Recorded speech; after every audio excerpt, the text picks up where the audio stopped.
Pendant 20 ans, Cassie Davis a souri à travers chaque production de Tyler Perry. Elle a joué la tante aimante, la mère d'église, le cœur de chaque famille. Mais derrière ses câlins chaleureux et ses chants gospel, quelque chose se brisait. À 61 ans, elle est enfin prête à parler des accords passés par poignées de main qui l'ont piégée, des combats créatifs qui ont presque tout anéanti et du moment où elle a failli quitter l'empire médiatique pour toujours. Cette histoire changera à jamais votre regard sur elle. Cassie Davis est née le 31 juillet 1964 à Holly Springs, dans le Mississippi, une petite ville du Sud où tout le monde se connaissait. La vie était paisible, difficile et profondément ancrée dans l'Église, la famille et la tradition. Elle a grandi avec 3 frères et sœurs dans une maison où la foi n'était pas seulement évoquée. Elle était vécue. Ses parents, bien qu'elle les nomme rarement, lui ont appris à croire en Dieu, à travailler dur et à ne jamais oublier d'où elle venait. Le divertissement ne venait pas de la télévision ou des sorties extravagantes. Il venait des chorales d'église, de la musique gospel et des histoires racontées lors des dîners du dimanche. Même enfant, elle savait qu'elle était différente. Il y avait quelque chose en elle qui voulait chanter, jouer, émouvoir les gens. Elle a découvert sa voix pour la première fois à l'âge de 5 ans, debout au milieu du plancher en bois de son église, entonnant des hymnes gospel qui résonnaient à travers les murs. Ce moment a façonné toute sa vie, la musique, l'émotion, la façon dont les gens réagissaient. Cela a allumé un feu en elle qui ne s'est jamais éteint.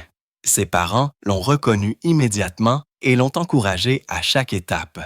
Chanter à l'église ne lui a pas seulement appris la musique. Cela lui a appris à ressentir ce qu'elle chantait, à parler directement au cœur sans dire grand-chose. C'est ce qui la rendait spéciale. Lorsqu'elle a obtenu son diplôme de Holly Springs High School en mai 1984, elle n'a pas perdu de temps à poursuivre son rêve. 7 jours plus tard, elle a quitté sa ville natale et a déménagé à Atlanta. Elle venait d'avoir 20 ans. Spelman College l'avait acceptée avec une bourse partielle pour étudier la musique. Et c'était l'une des meilleures universités historiquement noires du pays. Et elle pensait avoir enfin trouvé l'endroit qui l'aiderait à devenir une chanteuse de gospel professionnelle. Mais la bourse ne suffisait pas à tout couvrir. Elle devait occuper 3 emplois juste pour pouvoir se nourrir, acheter des livres et se payer un endroit pour dormir. C'était épuisant, mais elle n'a jamais abandonné. Sa foi et son rêve l'ont maintenue à flot. Mais ensuite, il y a eu le chagrin. En 1988, au cours de sa dernière année, il ne lui restait qu'une exigence avant d'obtenir son diplôme, un récital de fin d'études. Cela aurait dû être simple, mais quand elle a dit au département de musique qu'elle voulait chanter de la musique gospel, ils ont dit non. Les règles étaient claires. Seules les pièces classiques et profanes étaient autorisées. Cassie n'arrivait pas à y croire. C'était tout ce qu'elle défendait. Chanter sur Dieu était la raison pour laquelle elle était venue ici en premier lieu. Les professeurs l'ont avertie de ne pas tout gâcher. Ses amis l'ont suppliée de simplement chanter les chansons requises, mais elle a refusé. Elle ne jouerait pas quelque chose qui ne représentait pas qui elle était. Et elle est donc partie à un seul crédit de son diplôme. Elle leur a dit qu'un jour, il le regrettera et s'il lui donnerait un diplôme honorifique. Mais au fond d'elle, ça lui faisait mal. Sa famille à la maison était stupéfaite. Ses camarades de classe pensaient qu'elle avait perdu la tête. Elle avait sacrifié des années de travail, des milliers de dollars et toute l'énergie qu'elle avait. Tout cela à cause d'une seule conviction. Pendant les 20 années suivantes, elle a porté ce regret avec elle comme une ombre. Chaque fois que quelqu'un lui demandait si elle avait obtenu son diplôme, elle le ressentait à nouveau. La honte, la déception. Elle n'a jamais oublié ce que cela lui avait coûté. Mais alors que ses études étaient en pause, la vie continuait d'avancer et quelque chose de beau grandissait tranquillement en arrière-plan. Depuis la 6e année, Cassie avait un faible pour un garçon nommé Carrie Patton. Ils se sont rencontrés en 3e année et au lycée, elle était tombée amoureuse de lui. Mais la vie les a emmenés dans des directions différentes. Pendant près de 20 ans, ils ne se sont pas parlé. Elle est allée à Atlanta. Il a construit sa propre vie. Puis, en 2007, quelque chose a changé. Ils ont recommencé à se parler. Et juste comme ça, l'étincelle était de retour. Après une décennie de retour dans la vie de l'autre, ils se sont finalement mariés le 11 janvier 2017 à la Chapelle des Fleurs à Las Vegas. Une histoire d'amour qui a commencé dans un couloir d'école s'est terminée par une descente dans l'allée. Pendant ce temps, sa carrière progressait lentement. Elle a accepté de petits rôles d'actrice, des rôles sur scène et des apparitions à la télévision. Et dans les années 2000, lorsque Tyler Perry l'a choisie dans ses productions, tout a changé. Elle est devenue un nom familier. Le public aimait son honnêteté, sa chaleur et la façon dont elle rendait la foi réelle à l'écran. Mais alors même que les applaudissements se faisaient plus forts, la voix dans sa tête lui rappelait ce qu'elle avait laissé derrière elle. Puis, en 2008, elle a décidé qu'il était temps. À 44 ans, Cassie Davis est retournée au Spelman College. Elle avait déjà commencé à rembourser ses anciens prêts étudiants, sans même savoir si elle serait autorisée à revenir. Mais elle était prête à terminer ce qu'elle avait commencé. Cette année-là, elle a rempli l'exigence finale qui la hantait depuis si longtemps. Et le 17 mai 2009, elle s'est tenue dans sa robe de remise de diplôme lors de la 122e cérémonie de remise des diplômes de Spelman, qui s'est tenue à la New Birth Missionary Baptist Church. Cette fois, elle n'est pas partie. Elle a avancé. Son nom a été appelé et elle a reçu son baccalauréat Ès Arts en musique 20 ans plus tard, mais juste à temps. Cassie Davis n'était pas excitée de travailler avec Tyler Perry. En fait, lorsqu'il l'a contactée pour la première fois, elle a hésité. Non pas parce qu'elle n'aimait pas le projet, mais parce que quelque chose dans la dynamique ne semblait pas correct. À l'époque, Perry devenait une étoile montante du théâtre noir, se faisant un nom grâce à des pièces de théâtre qui mêlaient rire et leçons de vie réelle. Il cherchait des acteurs capables de porter ce poids émotionnel.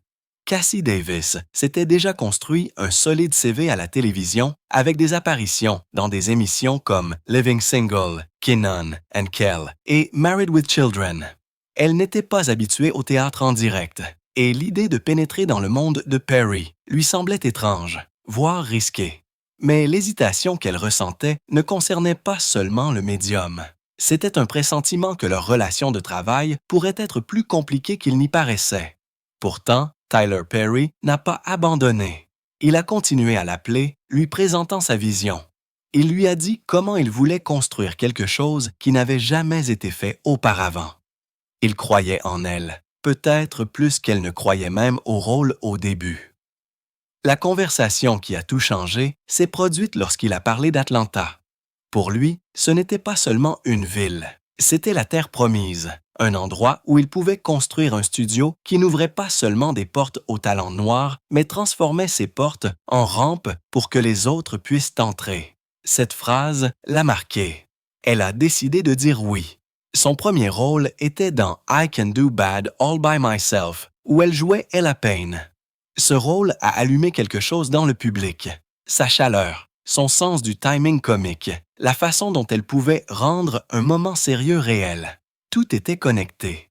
Les gens l'adoraient. Ce rôle n'était pas seulement une chose ponctuelle. Il s'est transformé en quelque chose de plus grand que ce que l'un ou l'autre d'entre eux avait prévu. Cela l'a amené à entrer dans l'univers en constante expansion de Perry. De May's Family Reunion à Ma Goes to Jail et May's Big Happy Family. Chaque fois que Perry créait quelque chose de nouveau, Davis était là.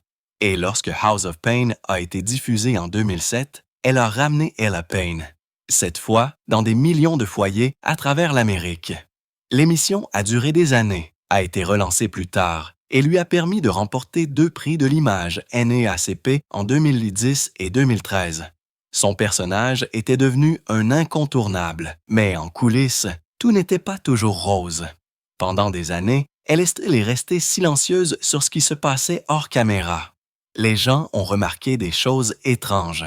Certains acteurs du cercle de Perry disparaissaient, puis réapparaissaient sans explication. Même Davis, l'un des visages les plus constants et les plus aimés de ses productions, semblait s'estomper à des moments clés. Il y avait des rumeurs de désaccords créatifs, de différences spirituelles, voire de chagrin d'amour. Quelque chose avait causé des frictions.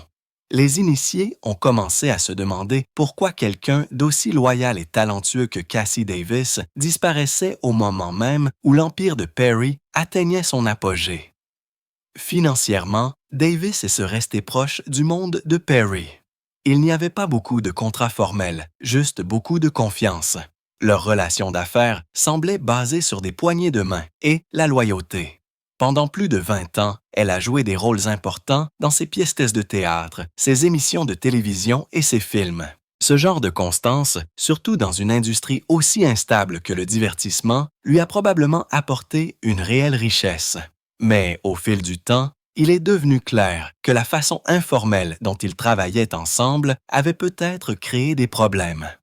Alors que la marque de Perry passait de petites pièces de théâtre à des productions de plusieurs milliards de dollars, les mêmes accords passés par poignée de main qui semblaient autrefois donner du pouvoir ont peut-être donné à Davis l'impression d'être enfermé. Les choses n'étaient pas toujours aussi parfaites en coulisses qu'elles paraissaient à l'écran. Il y avait des rumeurs de tension entre les acteurs, en particulier entre Llewyn Davis et Cassie Davis. Certains affirmaient que la personnalité forte et dominante de Lea Van se heurtait à la nature plus douce et plus décontractée de Cassie. D'autres parlaient d'étoiles montantes comme Lance Gross, qui avaient peut-être commencé à se laisser emporter par leur propre gloire, et même Shine Ann Mlan, qui aurait eu quelques moments de diva pendant son adolescence. Malgré tout cela, Cassie a également joué un rôle puissant hors écran. Elle est devenue comme une mère pour de nombreux jeunes acteurs, offrant toujours des conseils, du soutien et une protection en cas de besoin. Des personnes comme Demetria McKinney et China. Ann Mlan la considérait souvent non seulement comme une co-star, mais aussi comme une mentor. Même en 2020, lorsqu'elle a été diagnostiquée avec la paralysie de Bell, elle n'a pas cessé de se présenter pour eux. Lorsque Cassie Davis est montée sur scène pour une audition de Tyler Perry en 2005, elle ne visait pas à devenir Tante Bam. Elle avait les yeux rivés sur un rôle complètement différent. Ella Kincaid dans Media Goes to Jail. Mais quelque chose dans sa voix, sa présence, sa chaleur méridionale a rappelé à Tyler Perry sa propre famille. N'importe qui ne pouvait pas tenir tête à main sans essayer de la surpasser, mais Davis l'a fait sans effort. Au lieu de lui donner le rôle pour lequel elle avait auditionné, Perry en a créé un tout nouveau juste pour elle. C'est ainsi qu'est née Tante Bam. Et au moment où l'adaptation cinématographique est arrivée en 2006, Davis n'était plus seulement une actrice dans sa distribution. Elle était en train de devenir l'âme de la franchise. Perry ne l'a pas seulement choisie une fois. Il l'a écrite dans chaque projet médiatique après cela, la transformant en une favorite des fans et l'une des stars de soutien les mieux payées de son empire. Ce qui la distinguait, ce n'était pas seulement le personnage. C'était la façon dont elle devenait le personnage. Davis ne s'en tenait pas au scénario. Perry lui a donné la liberté et elle s'en est emparée. Pendant bout, une main Halloween en 2016, elle a improvisé une scène de flirt avec le père d'un enfant qui faisait du porte-à-porte qui a fait rire toute la distribution si fort qu'ils ont dû la garder. Dans Media Family Funeral en 2019, elle a inventé une scène entière essayant de séduire le directeur des funérailles. Et Perry ne l'a pas arrêtée. Il l'a encouragée. Son improvisation était si pointue et si réelle qu'elle est devenue une partie des films. Ce n'étaient pas que des blagues. C'étaient des moments que les fans citaient, des scènes qui restaient et le genre de répliques qui lui ont valu 2 prix de l'image NNACP. Pour l'actrice exceptionnelle dans une série comique. Mais jouer Tante Bam n'était pas que des rires et des applaudissements. Physiquement, c'était brutal. Chaque jour de tournage signifiait passer jusqu'à 5 heures dans une chaise, à enfiler un costume de 60 litres équipé de système de refroidissement. La perruque seule pesait 8 lb. assez lourd pour nécessiter des exercices de renforcement du cou juste pour la porter. Son maquillage impliquait des prothèses et de la colle qui provoquaient parfois des réactions cutanées si graves qu'ils ont dû faire venir un dermatologue sur le plateau. Pendant Media's Big Happy Family en 2010. 10. Davis s'est effondré 2 fois à cause de l'épuisement dû à la chaleur. La chaleur estivale d'Atlanta, combinée au costume, était presque trop forte. Après cela, elle a commencé une routine de remise en forme stricte et a finalement perdu plus de 75 livres, ce qui a rendu plus facile d'endurer le tribut physique. Derrière toutes les performances, il y a eu un moment où elle a failli partir. Il y avait un film médiatique, bien qu'elle n'ait jamais dit lequel, qui a failli la faire abandonner. Les critiques avaient déjà rejeté toute la franchise comme étant exagérée et unidimensionnelle. Certains ont même dit à Davis qu'elle devrait partir avant que cela ne ternisse sa réputation. Mais elle ne l'a pas fait. Elle est restée. Et pas seulement par confort. Elle croyait au message de Perry. Elle croyait en ce que ses films signifiaient pour les gens. Là où d'autres voyaient de la comédie burlesque, elle voyait de la guérison, du rire, de la famille. Davis a soutenu Perry même lorsque l'industrie lui a tourné le dos, en particulier lors de la réaction négative à sa décision d'écrire lui-même chaque scénario sans salle d'écrivain. Pour elle, ce n'était pas de l'arrogance, c'était de la passion. Elle l'avait vu travailler jour et nuit, se consacrant à chaque scène, et cette loyauté comptait plus que l'opinion publique. Ce que la plupart des gens ignorent, c'est la profondeur de son influence créative. Davis n'est pas seulement l'actrice de Perry, elle est l'une de ses plus proches collaboratrices. Depuis cette première pièce de théâtre en 2005, elle fait partie de son cercle intime. Il se fie à ses commentaires sur tout, des arcs narratifs des personnages au casting. Son éducation dans le Mississippi, ses racines dans l'Église, aident à façonner l'authenticité des histoires. Lorsque Perry a besoin que quelque chose soit juste, il se tourne vers elle. Elle réécrit des lignes, ajuste les motivations et l'aide à façonner le ton pour qu'il corresponde aux vraies personnes que ces personnages sont censés refléter. Malgré sa réputation d'écrire seule, Cassie Davis est l'une des rares dont la voix contribue réellement à façonner sa vision finale. Cassie Davis était en 3e année. Carrie Patton était assise à quelques rangées et quelque chose en lui l'a marqué. En 6e année, elle savait qu'elle avait le béguin, même si elle le gardait pour elle. Mais la vie n'attend pas l'amour de jeunesse.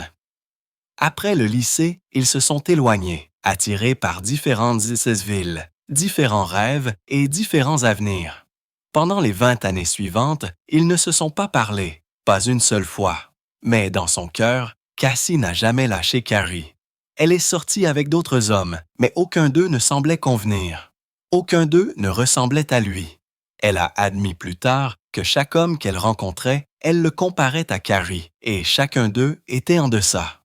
Puis, quelque chose d'inattendu s'est produit. C'était en 2007 et ils étaient, tous les deux, dans la quarantaine. Le frère de Carr a joué un rôle discret dans ce qui s'est passé ensuite. Par son intermédiaire, Cassie et Carrie se sont reconnectés à Atlanta. Carrie se trouvait y travailler à ce moment-là. Ils ne s'étaient pas parlé depuis 20 ans, mais au moment où ils ont commencé à parler, c'était comme si aucun temps n'était passé. Lors de ce tout premier appel, Carrie a mentionné qu'il s'envolait pour la Californie le lendemain. Le moment semblait trop parfait pour être aléatoire. Cassie l'appellera plus tard, divin. À partir de ce jour, tout a changé, mais pas de la manière dont la plupart des gens s'y attendraient. Ils ne se sont pas précipités pour annoncer leur retrouvailles. Ils ne l'ont pas dit à la presse. Ils ne l'ont même pas dit à leurs amis les plus proches. De 2007 à 2017, ils ont vécu une histoire d'amour secrète cachée à la vue de tous. Ils ont passé ce temps à se redécouvrir. Non pas comme des adolescents, mais comme 2 adultes qui avaient déjà vécu des vies bien remplies. Il ne s'agissait pas seulement de romance, il s'agissait de patience, de foi et de compréhension de ce que signifie aimer quelqu'un tel qu'il est maintenant, et pas seulement tel qu'on s'en souvient. Puis, le 11 janvier 2017, ils ont fait quelque chose qui a choqué tous ceux qui pensaient les connaître. Au lieu d'un spectacle hollywoodien, ils se sont envolés pour Las Vegas. À la chapelle des Fleurs, dans une petite chapelle victorienne, ils ont prononcé leurs vœux devant leurs proches et leurs amis. 20 jours plus tard, Cassie a mentionné avec désinvolture dans une interview qu'elle s'était mariée. Même les membres du cercle restreint de Tyler Perry n'en avaient aucune idée. C'est à quel point ils avaient été discrets pendant 10 ans entiers. Cassie Davis ne s'est pas réveillée en s'attendant à ce que toute sa vie change. Mais, en mars 2020, elle a ouvert les yeux et quelque chose n'allait pas. Le côté gauche de son visage ne bougeait pas. Elle ne pouvait pas cligner des yeux. Elle ne pouvait pas sourire. À 55 ans, elle a cru avoir une attaque. La panique l'a envahie. Les gens autour d'elle l'ont remarqué aussi. Son sourire, ce sourire éclatant et chaleureux que tout le monde connaissait grâce à ses rôles, avait soudainement disparu. Il ne s'agissait pas seulement de l'apparence. C'était son outil, son rythme, sa présence. Et maintenant, cela ne fonctionnait plus. Au début, les médecins ont convenu que cela ressemblait à un accident vasculaire cérébral, surtout qu'elle avait également développé une boiterie. Cela n'a fait qu'ajouter à la confusion. Test après test, rendez-vous après rendez-vous, et toujours pas de réponse claire. Les semaines ont passé. Elle a suivi des traitements qui n'ont pas aidé. Elle était coincée dans les limbes, effrayée et attendant.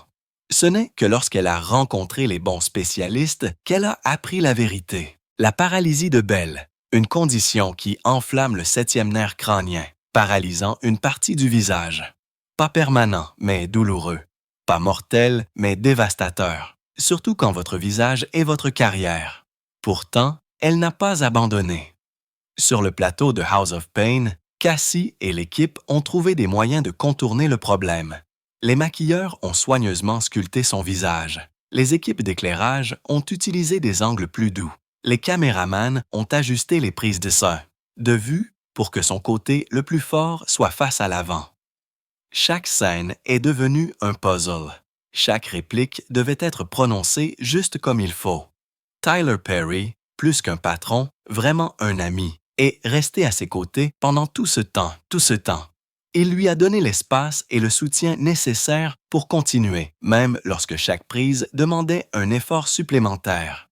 Mais le plus dur n'était pas sur le plateau, c'était à l'intérieur. Lorsqu'elle a finalement accepté le diagnostic, les émotions l'ont frappée toutes en même temps. Elle a eu l'impression que son identité avait été ébranlée. Elle ne pouvait plus sourire de la même manière, ne pouvait plus parler de la même manière. Elle s'inquiétait de la réaction des fans, de savoir si les producteurs appelleraient encore. Elle avait l'impression que les gens la regarderaient différemment, peut-être même s'en iraient. La douleur n'était pas seulement physique, elle a atteint son estime de soi. Elle a pleuré, elle a tout remis en question, mais la foi l'a maintenue à flot. Elle a dit, « Si Dieu l'a permis, de toute évidence, je peux le gérer. » Et son mari, Carrie Patton, est resté à ses côtés tout au long du processus. Puis est venue la rumeur de sa mort. Le 12 février 2023, une publication Facebook affirmait qu'elle était décédée d'un cancer du poumon à 58 ans. L'article s'est trompé sur son nom, Cassie, au lieu de Cass, et utilisait des formats de date européens, ce qui a immédiatement soulevé des drapeaux rouges. Mais rien de tout cela n'a empêché le mensonge de se propager. Les gens l'ont partagé sur YouTube, sur des blogs, sur les médias sociaux. Les recherches Google sur son nom ont explosé le 20 février aux États-Unis et en Afrique du Sud. Les fans avaient peur. Les gens ont pleuré. Et Cassie Davis, elle était vivante et très consciente de ce qui se passait. Tyler Perry l'a découvert le même jour, le 20 février. Il a reçu message après message, des gens lui envoyant leurs condoléances. Il était furieux. Il a publié une capture d'écran du faux article sur Instagram, griffonné. C'est un mensonge à travers en rouge. Puis il a ajouté une vidéo en colère et émotive, dénonçant quiconque avait lancé le canular. Vous feriez mieux de faire attention quand vous prononcez la mort sur un enfant de Dieu, a-t-il dit. Il ne faisait pas que défendre un ami. Il protégeait quelqu'un qu'il aimait. Il l'a même appelé directement et lui a demandé « Cassie, tu es sûre de ne pas être morte? » Sa réponse, Cassie classique, « Bien sûr que non », a-t-elle dit en éclatant de rire. Elle lui a dit qu'elle mangeait de la très bonne nourriture, si bonne que cela aurait pu lui faire croire qu'elle était au paradis. Puis elle a plaisanté en disant qu'elle organiserait ses fausses funérailles à la piscine de Perry, lui rappelant la fois où il est rentré chez lui et l'a trouvé en train de nager dans son jardin. « Bordel, que fais-tu ici? » avait-elle dit comme si c'était lui qui n'était pas à sa place. C'est juste comme ça qu'elle est, drôle, audacieuse, inébranlable par les absurdités. Mais derrière les blagues, il y a eu des dégâts. Ces faux rapports de décès frappent plus fort que les gens ne le pensent. Lorsqu'une célébrité comme Cassie ne vit pas en ligne toute la journée, elle ne peut pas faire taire instantanément les rumeurs. Leur équipe doit se démener, gaspillant du temps et de l'énergie à combattre les mensonges au lieu de poursuivre un vrai travail. Et pour Cassie, cela s'est produit à un moment où elle commençait enfin à parler de salaire, d'équité, d'être valorisée. Cela a fait se demander aux gens si le canular n'était pas juste aléatoire. Peut-être était-ce censé la faire taire. Parce que les canulars sur la mort ne causent pas seulement de la confusion. Ils nuisent aux carrières, ils effraient les familles, ils enlèvent la paix. Et pour les acteurs noirs comme Cassie, le risque est encore plus grand. Lorsque le monde répand un mensonge sur votre mort, vous ne perdez pas seulement un titre, vous risquez de perdre votre voix. Elle n'a pas commencé avec des millions, mais Cassie Davis a construit une fortune de 6 millions de dollars en faisant exactement ce que la plupart des célébrités oublient de faire. Rester cohérente, rester humble et jouer sur le long terme. Tout a commencé avec Tyler Perry. Elle n'était pas seulement une guest star. Elle était le cœur et l'âme de House of Pain, apparaissant dans plus de 200 épisodes. Cela seul a rapporté des années de revenus constants. Mais cela ne s'est pas arrêté là. Elle est également apparue dans 14 films Mada différents, qui ont rapporté au total près de 700 millions de dollars au box-office. Ce qui a rendu cela si rentable, ce n'était pas seulement la célébrité. C'était les mathématiques. Chaque film a coûté moins de 10 millions de dollars à produire. Les marges bénéficiaires étaient donc énormes. Et lorsque vous êtes un élément clé de ce succès, vous n'êtes pas seulement payé, vous obtenez une part du gâteau. Même pendant qu'elle faisait tout cela, elle n'a pas gaspillé son temps libre. Elle a décroché des rôles vocaux dans des émissions comme The PJs et a continué à apparaître dans les favoris des fans comme Living Single, The Parkers et Married with Children. Cela n'a peut-être pas fait les gros titres, mais cela a maintenu l'argent en circulation constante dans les années 90 et 2000. En 2008, elle a finalement terminé ses études de musique au Spelman College, ce qui n'a pas seulement montré son engagement envers l'éducation. Cela l'a positionnée pour continuer à construire des options de carrière à long terme au-delà de simplement jouer la comédie. Elle a également commencé à conclure des accords de marque et à faire des investissements intelligents tout en restant discrète. Rien de tout cela n'était tape à l'œil, mais c'était intelligent et cela a porté ses fruits. Ce qui est surprenant, c'est la discrétion avec laquelle elle vit. On pourrait penser que quelqu'un avec ce genre d'argent le montrerait, mais ce n'est pas Cassie Davis. Sa maison en Géorgie est chaleureuse, méridionale et paisible, située à proximité des studios Tyler Perry, afin qu'elle puisse maintenir sa carrière sans avoir besoin des projecteurs. Sa maison au bord de la mer dans le Mississippi se trouve à seulement 5 minutes de l'océan, avec une décoration bleue et grise côtière, une piscine privée et 3 chambres remplies de paix, pas de paparazzi. Ses voitures, une Mercedes-Benz Classe S, un Range Rover, une Lexus RX et un Cadillac XT5. Toutes élégantes, toutes choisies pour le confort, pas pour l'apparat. Même son jardin ressemble plus à un jardin de prière qu'à un domaine de célébrité, avec une balançoire et un endroit calme pour le thé glacé et la réflexion. Ce que presque personne ne sait, c'est ce qu'elle donne. Après avoir été diagnostiquée avec la paralysie de Bell en 2020, elle a commencé à financer discrètement la recherche médicale sur les troubles neurologiques. Pas d'annonce, pas de communiqué de presse, juste de l'aide. Depuis 2015, elle a couvert des bourses d'études pour plus de 50 étudiants et a fait des dons anonymes à des églises, des collectes de nourriture et des programmes communautaires. Son soutien varie de 10 000 $ à 50 000 $ à la fois, partout dans le Mississippi et la Géorgie. Dans sa ville natale de Holly Springs seulement, elle a investi plus de 200 000 $ depuis 2018 dans des programmes parascolaires et des centres éducatifs. Mais elle n'en parle jamais. Elle croit que le véritable don n'a pas besoin d'être vu. Elle fait juste le travail.